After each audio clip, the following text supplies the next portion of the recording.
பார்க்க போற பதிவு என்னதுன்னா, சித்திரை மாதத்தில் வரக்கூடிய முக்கிய நாட்களும், அதனுடைய சிறப்புகளை பற்றி தான் நம்ம இந்த பதிவுல பார்க்க போறோம்.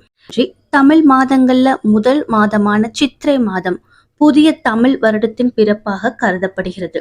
சித்திரை மாதத்தில் பல முக்கியமான சிறப்பு நாட்கள் உள்ளது. இந்த மாதத்தில் செய்யப்படும் வழிபாடு முறைகள், பூஜைகள் ஆகியன செல்வ வளத்தை பெருகச் செய்யும். மகாலட்சுமியின் அருளை பெறுவதற்கான வழிபாடாக சித்திரை வழிபாடு பார்க்கப்படுகிறது. சித்திரை மாதம் சிவபெருமான், அம்பிகை மற்றும் பெருமாளின் அருளை பெறுவதற்கான வழிபாடுகளாக சித்திரை மாதம் கருதப்படுகிறது. சித்திரை மாதத்தில் வரும் முக்கிய நாட்களை பற்றி நம்ம இந்த பதிவுல பார்க்கலாம். தமிழ் வருடங்களின் முதல் மாதம் சித்திரை. சூரிய பயணம் சித்திரை மாதத்தில் முதல் ராசியான மேசத்திலிருந்து தொடங்கி ஒவ்வொரு ராசியாக சஞ்சரித்து 12வது ராசியான மீனத்தில் சஞ்சரிப்பார். இந்த சுழற்சியே ஒவ்வொரு ஆண்டும் நடைபெறும். அதனால்தான் சூரியனின் பயணம் தொடங்கும் முதல் ராசியான மேசத்தில் சஞ்சரிப்பதையே தமிழ் வருடப்பிறப்பு என மக்கள் கொண்டாடுகின்றனர். கேரள மாநிலத்தில் சித்திரை முதல் நாளானது சித்திரை விசு என்ற பெயரில் கொண்டாடப்படும். பங்குனி மாத கடைசி நாள் இரவில் தங்கம், வெள்ளி பொருட்கள், நவரத்தினங்கள், பல வகைகள், காய்கனிகள், புத்தாடை, முகம் பார்க்கும் கண்ணாடி, தேங்காய் அழகாக அலங்கரித்து வைப்பார். மறுநாள் அதிகாலையில் எழுந்ததும் அந்த மங்கள பொருட்கள் அனைத்தையும் முதலில் பார்ப்பார்கள். இதனால் அந்த ஆண்டு முழுவதும் செழிப்பாக இருக்கும் என்ற நம்பிக்கை மக்களிடம் உள்ளது. சித்ரா பௌர்ணமி.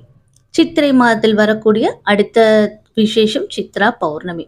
சித்திரை மாத சித்திரை நட்சத்திரத்தில் சிவபெருமான் தங்க பலகையில் சித்திரம் ஒன்றினை வரைய அதிலிருந்து சித்திரகுப்தன் தோன்றினார். அன்றைய நாளில் மக்கள் சித்திரகுப்தனுக்காக விரதம் இருந்து எங்கள் பாவ கணக்கை குறைத்து மேற்கொண்டு பாவம் செய்யாமல் இருக்க வழித்துணையாக இருப்பா என்று வேண்டிக் கொள்வார்கள். தமிழ்நாட்டில் காஞ்சிபுரத்தில் சித்திரகுப்தருக்கு தனி ஆலயம் உண்டு. சித்ரா பௌர்ணமி அன்று இவருக்கும் இவரது மனைவி கர்ணிகாவுக்கும் அபிஷேக ஆராதனைகளுடன் திருமண விழாவும் சிறப்பாக நடைபெறும்.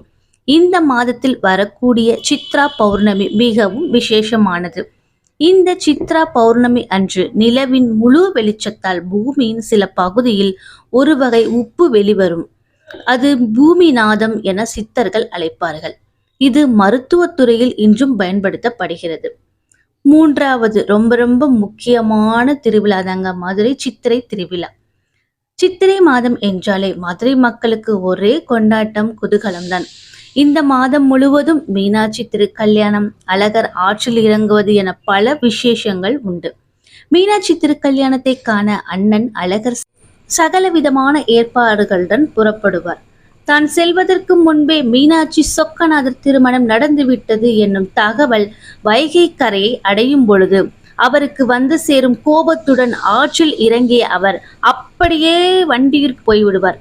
அழகர் ஆற்றில் இறங்குவதை காண வெளியூரிலிருந்து மக்கள் அலையலையாக வருவார்கள். நான்காவது, சித்திரை மாதத்தில் வரக்கூடிய அட்சய திருதி.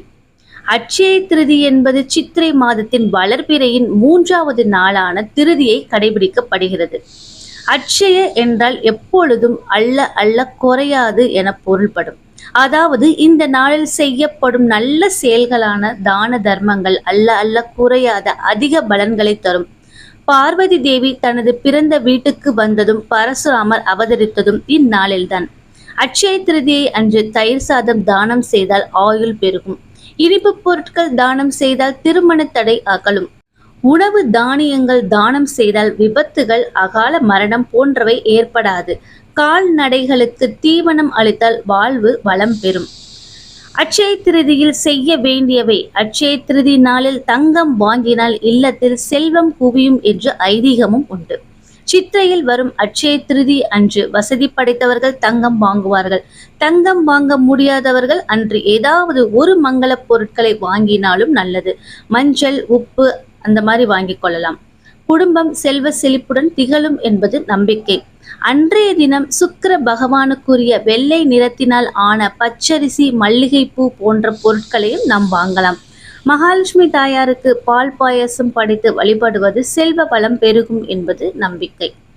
லட்சுமி பூஜை. சித்திரை மாதத்தில் வரக்கூடிய லட்சுமி பூஜை. சித்திரை மாத வளர்பிறை பஞ்சமியில் திருமகள் பூலோகத்திற்கு வந்ததாக கருதப்படுகிறது. அதனால் அந்த நாளில் லட்சுமி பூஜை செய்து வழிபட செல்வம் பெருகும். சித்திரை மாத வளர்பிறை அஷ்டமியில் அம்பிகை அவதரித்ததாக கருதப்படுகிறது. அன்றைய நாளில் புனித நதிகளில் நீராடுவது சிறப்பாக கருதப்படுகிறது. அவ்வளவுதான் ஃப்ரெண்ட்ஸ், சித்திரை மாதத்தில் வரக்கூடிய சிறப்புகளும் அதனுடைய முக்கிய நாட்களும் நம்ம இந்த பதிவுல தெளிவா பார்த்தாச்சு. சித்திரை மாதத்தில் வரக்கூடிய முதலில் தமிழ் வருட பிறப்பு, இரண்டாவது சித்ரா பௌர்ணமி, மூன்றாவது சித்திரை திருவிழா, நான்காவது அட்சய திருதி, ஐந்தாவது லக்ஷ்மி பூஜை. இந்த ஐந்தும் சித்திரை மாதத்தில் வரக்கூடிய மிக முக்கியமான விசேஷங்கள். இந்த வீடியோ உங்களுக்கு பிடிச்சிருந்தா லைக் பண்ணுங்க, சேனல் சப்ஸ்கிரைப் பண்ணாதவங்க சப்ஸ்கிரைப் பண்ணுங்க, சப்போர்ட் பண்ணுங்க. மீண்டும் அடுத்த வீடியோல பார்க்கலாம். நன்றி, வணக்கம், தேங்க்யூ.